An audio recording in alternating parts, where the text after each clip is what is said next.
Seed investors favor enterprise over consumer for first time this decade. Hello and welcome back to our regular morning look at private companies, public markets and the grey space in between. It's the second to last day of 2019, meaning we're very nearly out of time this year. Our space for repretrospection is quickly coming to a close. Before we do run out of hours, however, I wanted to peek at some data that former Kleiner Perkins investor and packaged founder Eric Feng recently compiled. Feng dug into the changing ratio between enterprise-focused seed deals and consumer-oriented seed investments over the past decade or so, including 2019. The consumer-enterprise split, a loose divide that cleaves the startup world into two somewhat neat buckets, has flipped. Feng's data details a change in the majority, with startups selling to other companies raising more seed deals than upstarts trying to build a customer base amongst folks like ourselves in 2019. The change matters.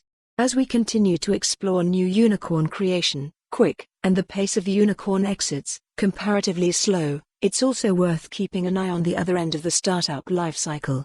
After all, what happens with seed deals today will turn into changes to the unicorn market in years to come. How many unicorns will exit before the market turns? Let's peek at a key chart from Feng, talk about seed deal volume more generally, and close by positing a few reasons, only one of which is Snap's IPO, as to why the market has changed as much as it has for the earliest stage of startup investing. Changes. Feng's piece, which you can read here, tracks the investment patterns of startup accelerator Y Combinator against its market. We care more about total deal volume, but I can't recommend the dataset enough if you have the time.